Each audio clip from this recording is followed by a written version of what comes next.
Hey everybody, I am super excited to be sharing a altered spoon with you. This is part of the Kitchen Alchemy YouTube hop from the Finnabair creative team. We have come together and have a amazing YouTube hop for you guys.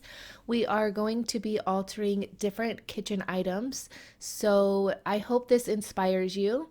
I did want to say really quickly that your next stop is going to be Katya, and I will have all of the links down below. So be sure to check out her YouTube video as well as everybody else's channel. You do not want to miss all of the amazing projects everybody has for you. And also, if you are not subscribed to the Finnabair Creative Team's YouTube channel, be sure to do so. There is new videos every single week, I think every few days. So it's just a lot of inspiration and a lot of mixed media techniques that you do not want to miss. Also, as always, the supply list is listed in the description box down below. If you are liking this YouTube hop and enjoying this video, please give it a thumbs up. I truly appreciate it. And I love reading your comments, so leave me one down below. All right, so I am altering a wooden spoon. I believe I got these at Walmart. They were just a few bucks. I got a pack of them. There was like flat ones, one with a hole in it. There was just a ton of different options. I think there was like 5 in the bag. I chose this one, and I am taking a bunch of random like potpourri items. I had shared these in a recent haul video, and I got them on Amazon. They are just like dried flowers, and there was seashells in there and just different things, and I thought they would be great for mixed media projects. So I added a generous coat of white gesso to my spoon, and then I added gesso to all of my items that I'm going to be using on my project. Now I'm taking some paper paste with the tapestry stencil, and I am just adding a little bit of texture and interest to the handle.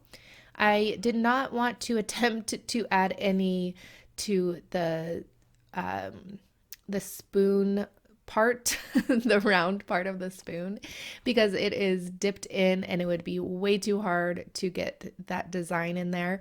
So I just kind of scraped on some of the paper paste. That way, when I add all of my paints and my sprays and things, then it would just give a little bit different texture and interest when it touches the gesso versus the paper paste. It just adds a lot more interest to the project. You'll see what I mean once I start adding all of the color. All right, so I wanted to keep the focal point and my composition to the left side of the spoon. I have a little tip. If you struggle with kind of putting together your project and then having to take everything off to glue it down, I always take a photo of it when I am trying to figure out my composition, and then I'm like, okay, I like everything where it is. I snap a photo, and then I have to take everything off to either add, the texture, the paper paste, or whatever it is I'm doing. And then I can always refer back to that photo just in case I forget where something goes. I love doing this, and it helps me a lot. All right, so I am just kind of laying everything down, and I should have grabbed my hot glue gun, but at this point, I wanted to get this project done. I was super excited for me to see how it was going to turn out, and I didn't want to wait for my hot glue gun to heat up, so I was using Fabri-Tac, which is great, but when you're trying to add things to such a small area, and it is something like this where it will fall off the edge or something, it's a little bit difficult to continue to build up all of your different layers. So that is another little tip. You can use both glues, which I do often, so that the hot glue will hold it for the time being while your liquid glue dries. So anyways, I am going to start adding my color, and this is Dragonfly Blue, which is one of my favorites. I added a little bit of water just to kind of help all of that color flow where it wants to. So I added gesso to all of my embellishments before I added them to my spoon. This way I'm not messing around with them trying to paint the gesso on while the glue is trying to dry or anything like that. So I added the dragonfly blue, and as you could see, I am keeping some white space, or actually quite a bit of white space. I absolutely love the look of white space, and just keeping it soft and simple. I am going in with deep teal color bloom spray, and this is another one of my favorite colors. This is going to add a lot of depth to the project. So I'm adding it to kind of like underneath some of the embellishments, like where the seashell meets the spoon, or one of the other embellishments meets the spoon, just because when I'm thinking of something, that's where a lot of the shadows are going to be, and that's where a lot of that concentrated color would be. And let's see, I am continuing to add color. Again, this is the deep teal, and I switched to a little tiny paintbrush. Often I will take the nozzle out of the spray and add the color that way, because I have a lot more control of where the color is going to go. But in this case, I decided to use a little tiny paintbrush because I wanted to get in even more little tiny areas and have more control.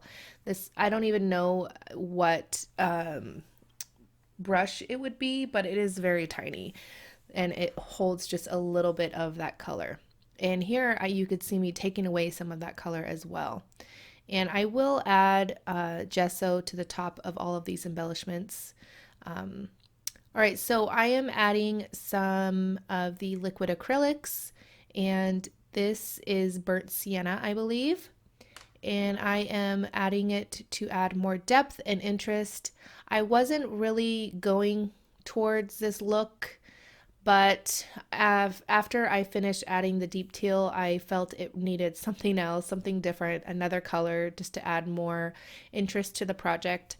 So I added a little bit of water to that liquid acrylic, and I am just painting it on where I feel that it would be, I guess. Again, in those little areas where the embellishment meets another embellishment or the spoon or something.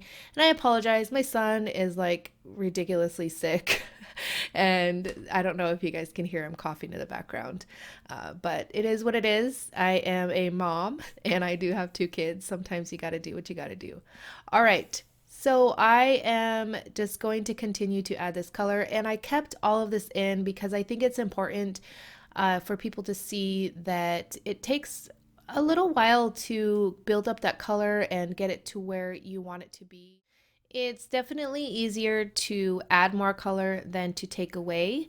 So that's why a lot of times in my videos and when I'm creating, I will take the nozzle off of the sprays and add it with a paintbrush, or use the just kind of tap on the color with the nozzle piece from the spray. That way I have more control of where the color is going, and then if I want to add more, I can, because oftentimes people tell me that, oh, I add too much color, that I don't like it, and it is harder, again, to cover up color where you don't want it. So just be patient and just add a little bit here and there, and it will end up being perfect, exactly how you want it. Just it takes a little bit of time, as you can see. I sped this up quite a bit because there was lots of just adding little bits of color, and it is a little bit tedious, but again, I did want to keep this in so that you guys can see just adding little bits here and there, taken away, and the whole process of how I add color to my projects. Because to be honest, a lot of times I will take some of this out of my videos, so you guys don't get to see it in full all of the time. So I wanted to add a little bit of a green. This is Lime Wedge, I believe, from the Color Bloom sprays, and I only added a little bit here and there. I felt it just needed just another little bit of pop of color, and I did take away quite a bit, as you can see here as well. As I continue to add color, I want to know if you have ever altered a item that really wasn't crafty related that you found maybe in your kitchen, bathroom, I don't know, garage, somewhere that that is just different. I would love to hear, or if this inspires you to get something or go through your junk drawer or something and get something that you want to alter that is a little bit different.